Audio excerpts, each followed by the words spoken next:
Hello everyone, capsule course के एक नए सीरीज में आप लोग का स्वागत है। आज मैं आप लोगों को दो चर वाले रैखिक समीकरण का ग्राफ निकालने के लिए ग्राफीय विधि से हल करने के लिए बताने वाला हूं। ये दूसरा टाइप क्वेश्चन है दो चर वाले रैखिक समीकरण का। इससे पहले आपको दो चर वाले रैखिक समीकरण का पहला टाइप बताया जा चुका है, जिसमें मिसलिनियस टाइप लिए थे, मिक्स टाइप 1 लिए थे। उसमें प्रतिस्थापन विधि, वज्र गुणन विधि, विलोपन विधि से हल करके आपको बताए थे। अगर आप उस वीडियो को नहीं देखे हैं तो आप उन्हें जाकर के जरूर देखिए। ये टाइप 2 है। इसमें ग्राफ आपको बताएंगे जो बिहार बोर्ड के लिए बहुत ज़्यादा इम्पोर्टेंट है और हर एक साल 5 नंबर का ग्राफ एग्जाम में पूछा जाता है। तो इसीलिए इस वीडियो को आप जरूर ध्यान से देखिए और सीखिए ग्राफ को, जिससे कि आपका 5 नंबर 100% एकदम फिक्स हो जाए। एकदम डेफिनेटली है, गारंटी है कि 5 नंबर आपका आएगा ही आएगा। तो चलिए तो वीडियो को शुरू करते हैं, देखते हैं कि किस तरीके से हम ग्राफ को बनाएंगे और वैल्यू कैसे लेंगे। हुआ है x + 2y = 6 और दूसरा समीकरण है 2x - 3y = 12। तो यहाँ पे हम क्या करेंगे, कोई एक समीकरण, मतलब ये समीकरण है, कोई एक को हम लेंगे और उस समीकरण को हम दोनों में से या x का वैल्यू हम निकालेंगे और या तो y को हम कैलकुलेशन करके हल करेंगे थोड़ा।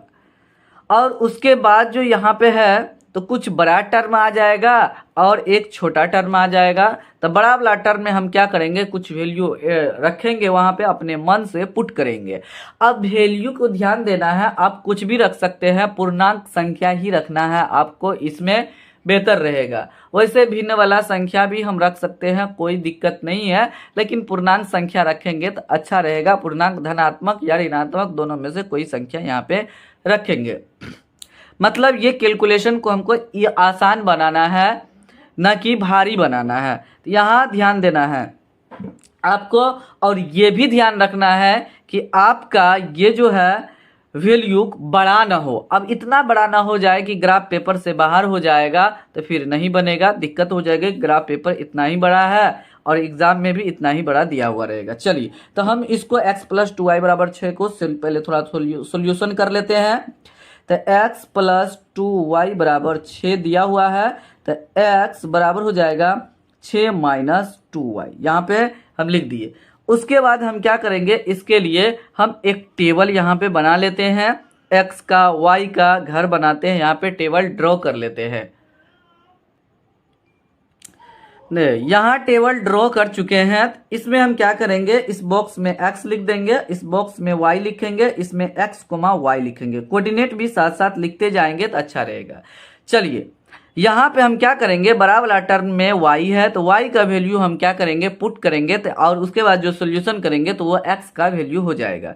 तो डायरेक्ट हम मान रखते हैं, कैलकुलेशन बहुत सिंपल रहता है। तो यहाँ y का मान हम क्या करेंगे, ये ध्यान देना है, y का मान यहाँ पे हम 1 रख लेते हैं, तो यहाँ पे रखेंगे और 2 गुना y है, वो गुना के रूप में है, तो 2 में 1 से गुना करेंगे 2 हो जाएगा, और 6 में यहाँ पे माइनस लगा हुआ है तो 6 में 2 घट गया तो कितना हो जाएगा, 4 हो जाएगा। मतलब जो वैल्यू आएगा कैलकुलेशन करने के बाद वो x के घर में जस्ट इसके ऊपर लिखना है, ये ध्यान देना है। अब उसके बाद जो है ना, दूसरा वैल्यू ले लेते हैं y का वैल्यू हम 0 लिखते हैं, तो 2 में 0 से हम गुना करेंगे तो 0 हो जाएगा, तो ये माइनस खत्म हो गया 0 के साथ, ये बच गया मेरा 6 बच गया, तो यहाँ पे 6 लिख देंगे।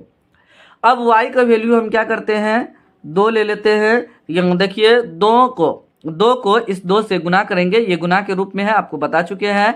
तो 2 में 2 से गुना करेंगे 4, और 6 में 4 घटाएंगे तो क्या हो जाएगा, 2 हो जाएगा। अब सबको हम क्या करते हैं, बारी बारी से कोऑर्डिनेट लिख देते हैं। x, y लिखे हैं, तो ये x का है 4 ऊपर वाला, ये y का 1 है, यहाँ पे 6 है x का, 0 है y का, 2 है, 2, लिख देंगे। देखिए इस तरीके से मेरा एक टेबल तैयार हो चुका है। अब इसको हम क्या करेंगे, दूसरा जो समीकरण दिया है 2x - 3y = 12, इसको हम हल कर लेते हैं थोड़ा। तो यहाँ पे 2x - 3y = 12 दिया हुआ है, तो यहाँ पे क्या करेंगे, 2x = 12 + 3y लिख देंगे और x बराबर लिखेंगे 12 + 3y/2 लिखेंगे। अब देखिए यहाँ पे हम क्या किए, 2 इसलिए लिए, इसमें 2 लगा हुआ था x में, तो इसलिए हम लिए क्योंकि 2 को किसी भी सम संख्या या विषम संख्या से अगर हम भागा देंगे 2 से तो क्या करेगा, उसका आधा कर देगा। लेकिन अगर हम 3 को किसी सम संख्या में भागा देंगे, जैसे 4 में 3 से भागा देंगे, तो ये पूर्णतः नहीं कटेगा। तो फिर ग्राफ पेपर पर हमको इस पर ड्रॉ करने में बहुत ज़्यादा दिक्कत होगा, फाइंड करने में एरर भी आ सकता है। इसीलिए हमेशा इस तरीके से हम ऐसा लिए और आसान बनाने की हर वक्त कोशिश करना है। चलिए, तो इसके लिए भी हम क्या करते हैं, टेबल ड्रॉ कर लेते हैं। जैसे इसमें किए थे वैसे इसमें करेंगे और इसमें भी y का मान अपने मन से डालेंगे और जो कैलकुलेशन करने के बाद आएगा वो x का मान हो जाएगा। इस समीकरण के लिए भी ये टेबल ड्रॉ कर चुके हैं। उसके बाद हम क्या करेंगे, इसमें x लिख देते हैं, इसमें y लिख देंगे और इसमें x, y लिख देंगे। ये ध्यान देना है आपको। इस तरीके से कैलकुलेशन करने के बाद सिर्फ केवल एक का मान रखेंगे, बड़ा वाला टर्म जो आएगा उसका हम मान रखते जाएंगे, चाहे y को हो या x को, दोनों में से कोई किसी का हो सकता है। अब जिस हिसाब से क्वेश्चन रहेगा उस हिसाब से आपको इजी से कैलकुलेशन कीजिएगा, तो जैसा आएगा उस हिसाब से आपको करना है। तो यहाँ मेरा x बराबर आया है 12 + 3y/2 आया है, तो यहाँ पे बड़ा वाला टर्म में y है, इसीलिए y का मान रखेंगे।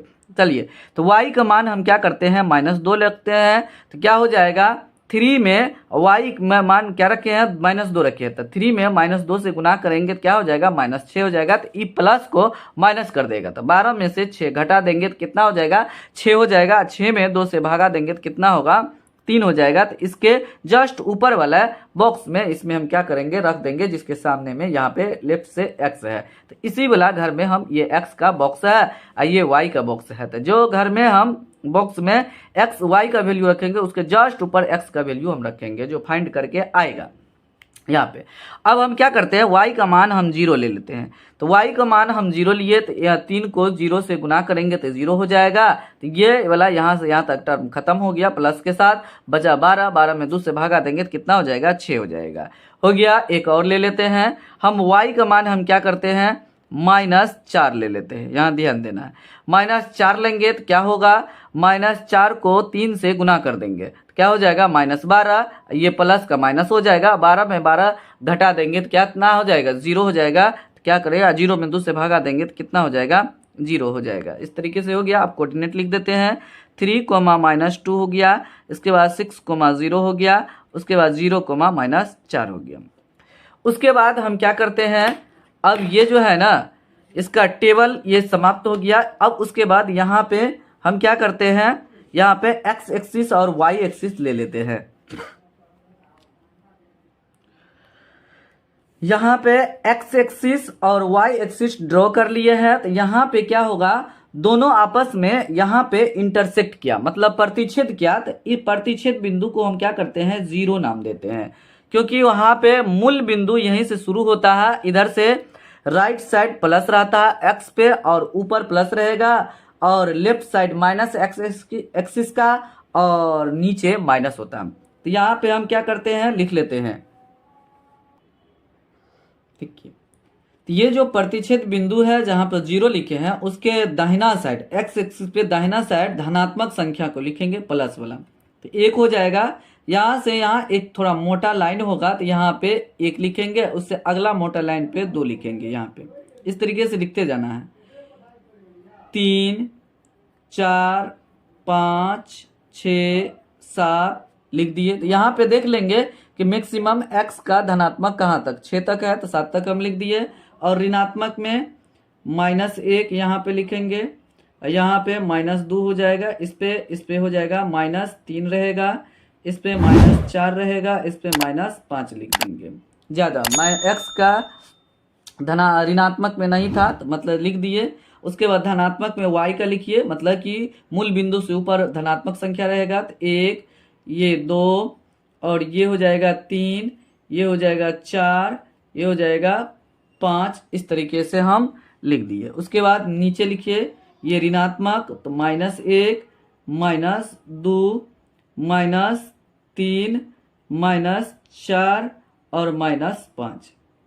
अब ध्यान देना है, यहाँ पे x का धनात्मक कहाँ तक है, बस जहाँ तक है तो थोड़ा एक आगे ले सकते हैं, कोई दिक्कत नहीं है। बहुत ज़्यादा नहीं लिखना है। अब उतना बड़ा ले लिए थे वाई एक्सिस, तो अब ज़रूरी नहीं है कि पूरा भरिए देना है मान, वहाँ पे नहीं भी लिखेंगे तो कोई दिक्कत नहीं, इतना ही में मेरा बन जाएगा। तो यहाँ पे देख लेंगे हाईएस्ट कितना है एक्स का धनात्मक में और ऋणात्मक में कितना है, हाईएस्ट वाई का धनात्मक कितना है, कहाँ तक है नंबर, और ऋणात्मक कहाँ तक है। और ये जो ग्राफ पेपर पे जो है यहाँ से यहाँ तक एक थोड़ा मोटा लाइन गया होगा, तो याद है यहाँ से यहाँ तक बराबर दूरी पे रहता है, इसीलिए ग्राफ पेपर पे ग्राफ बनाना बहुत ज़्यादा इजी रहता है। इस तरीके से आपका होगा यहाँ पे। अब यहाँ से क्या करेंगे, यहाँ से बारी बारी से वैल्यू को एक टेबल को उठाएंगे, यहाँ पे कोऑर्डिनेट के हिसाब से वैल्यू को पुट करेंगे। देखिए y का मान यहाँ पर 1 है, धनात्मक है, तो देखिए धनात्मक y का यहाँ पे है, ये y एक्सिस है, तो धनात्मक यहाँ पे है और यहाँ पे ये वाला पे। उसके बाद और x का धनात्मक 4, यहाँ पे 4 है, उसके अगला में तो 4 यहाँ पे है। देखिए तो 1 यहाँ पे है y का और x यहाँ पे है 4 का, तो ये इधर से ऊपर की ओर जाएगा और कहाँ तक ये जाएगा, जिसके इसके जहाँ तक जाते जाते देखेंगे कि यहाँ पे इसके सामने में एक आ गया, तो इसी बिंदु पे क्या होगा, रुक जाएगा। मतलब यहाँ इधर से 4 आएगा ऊपर की ओर और लेफ्ट से y एक्सिस इधर से आएगा, तो दोनों अगर मिल गया तो यही बिंदु है इसका कोऑर्डिनेट हो जाएगा 4,1 हो जाएगा, हो गया। उसके बाद y का 0 है, तो y का 0 x एक्सिस पे y का मान 0 होता है, x का 6 है, तो x का 6 जहाँ पे है वही हो जाएगा। तो x का 6 यहाँ पे है तो क्या हो जाएगा, 6,0 हो जाएगा यहाँ पे इसी बिंदु पे। तो x एक्सिस पे y का मान हमेशा 0 होता है, ये ध्यान देना है। देखिए y का 2 है, x का भी 2 है, तो y का 2 यहाँ पे है, x का 2 यहाँ पे है, तो ये नीचे से ऊपर की ओर जाएगा और ये 2 इधर से आएगा, तो इस बिंदु पे क्या होगा, मिलेगा यहाँ पे, इस बिंदु पे जाके करके मिलेगा। इस बिंदु से जब हम नीचे देखेंगे तो x एक्सिस का 2 दिखाई देगा और इस बिंदु से जब इधर देखेंगे लेफ्ट साइड तो y एक्सिस का 2 दिखाई देगा। तो यही हो गया 2,2 हो गया। तो अब हम क्या करेंगे, स्केल लेंगे, स्केल को तीनों बिंदु को एक सिद्ध में रखेंगे। यहाँ पे देखिए तीनों बिंदु इस तरीके से है रखे हुए हैं, तीनों बिंदु से हो करके एक हम क्या करेंगे, सरल रेखा खींच देंगे। यहाँ पे इस तरीके से ऐसे हम सरल रेखा खींच दिए। फिर खींचने के बाद सरल रेखा यहाँ पे एरो डाल देंगे, दोनों साइड, इस साइड भी एरो डाल दिए। कोऑर्डिनेट पहले से लिख चुके हैं। तो उसके बाद हम क्या करेंगे, ये जो आलेख बना है ग्राफ, तो किसका बना है, x + 2y = 6। तो यहाँ लिखेंगे x + 2y = 6 का आलेख लिख देंगे, यहाँ पे आलेख लिखेंगे, हो गया।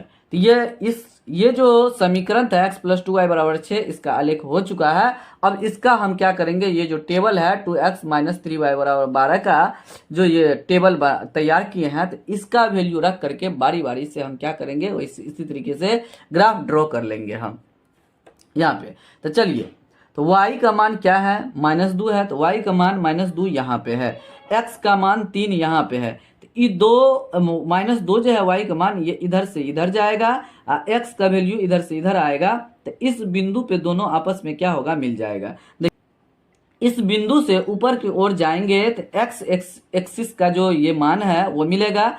इस बिंदु से इधर लेफ्ट की ओर आएंगे तो y जो अक्ष है उसका मान मिलेगा यहाँ पे -2। तो ये वाला कोऑर्डिनेट है, क्या हो जाएगा, 3,-2 हो जाएगा, हो गया। इस बिंदु का नाम हो गया यहाँ पे कोऑर्डिनेट के हिसाब से। अब देखिए y का 0 है, तो y का 0 x एक्सिस पे और x का 6 है, तो ये वाला बिंदु हो गया। चलिए, तो एक तो ये आया, एक ये आया। तो y का मान -4 है, तो y का मान -4 है, x का मान 0 है, तो इसी बिंदु पे रह जाएगा। y एक्सिस पे x का मान क्या होता है, 0 होता है, तो y का 0, तो मतलब डायरेक्ट क्या आ जाएगा, -4 जहाँ पे है वहाँ पे हो जाएगा। इसका कोऑर्डिनेट हो गया 0,-4। अब फिर क्या करेंगे, पुनः ये तीनों बिंदु को एक साथ हम लेंगे और उसके बाद एक सरल रेखा खींच देंगे। यहाँ पे इस तरीके से हम एक सरल रेखा खींच देते हैं, आपको दिखा रहे हैं हम यहाँ पे। इस तरीके से ऐसा लीजिए, एक सरल रेखा खींच दीजिए यहाँ पे सरल रेखा ड्रॉ कर। यहाँ सरल रेखा ड्रॉ हो गया है, इसको हम क्या करेंगे, एरो लगा देंगे दोनों साइड से। और ये किसका आलेख है, तो ये जो आलेख है x + 2x, 2x यहाँ माइनस है, ये प्लस नहीं है माइनस है, 2x माइनस 3y बराबर 12 का आलेख लिख देंगे। आलेख, आलेख, ये प्लस नहीं है माइनस है। इस तरीके से मेरा ग्राफ रेडी हो गया। अब हमको क्या करना है, हल लिखना है। तो हल में x और y का वैल्यू, तो यहाँ पे देखिए जो ग्राफ जो ये है, ये दोनों जो ड्रॉ किए दोनों टेबल का, तो ये देखिए दोनों आपस में कट कहाँ गया है। तो देखिए ये आपस में यहाँ पे कटा है। तो इस बिंदु पे जो कटा है, तो इस बिंदु का नाम क्या है, कोऑर्डिनेट क्या है, 6 है और 0 है। मतलब लेफ्ट साइड x का है, राइट साइड y का है। तो क्या हो जाएगा, 6,0 जो लिखे हैं, तो x बराबर क्या हो गया, 6 हो गया और y बराबर क्या हो गया, 0 हो गया। यही मेरा आंसर हो जाएगा। इस तरीके से ग्राफीय विधि से हम हल करेंगे। तो आपको बहुत अच्छे तरीके से समझ में आ गया होगा, क्योंकि बहुत अच्छा से आपको ध्यान से देखने की ज़रूरत है। ग्राफ को अगर ध्यान से नहीं देखिएगा तो आपका से नहीं बनेगा ग्राफ। आइए 5 नंबर के लिए पूछा जाता है, बहुत ज़्यादा इम्पोर्टेंट है ग्राफ बिहार बोर्ड के लिए। तो इसीलिए आप इस वीडियो को वो ध्यान से देखिए बिना स्किप किए हुए। चलिए, तो ये इस तरीके से ग्राफ बन गया, मेरा रेडी हो गया, ग्राफ तैयार हो गया है। तो यहाँ पे मान भी यहाँ पे रख दिए, x का मान y का मान भी यहाँ पे दिखा दिए किस तरीके से हम लाए हैं। यहाँ पे इस तरीके से आप हल कर सकते हैं। तो इससे प्रीवियस वीडियो अगर आप नहीं देखे हैं तो उन्हें जाकर के आप जरूर देखिए, आपको बहुत मजा आएगा, क्योंकि सिलेक्ट करके क्वेश्चन लिया गया है टाइप बाय टाइप। उसी टाइप का क्वेश्चन को आपको पढ़ना है बिहार बोर्ड अगर 2024 में अगर आप देना चाहते हैं तो। चलिए, तो वीडियो को यही समाप्त करते हैं, मिलते हैं अगले वीडियो में दूसरे टाइप लेकर के। इसके जो अगला टाइप होगा उस टाइप का क्वेश्चन आपको बताएंगे और देखेंगे इसमें और 2 चर वाले रैखिक समीकरण में कौन कौन टाइप का क्वेश्चन पूछता है, वो क्वेश्चन आपको बताया जाएगा। Thanks for watching this video.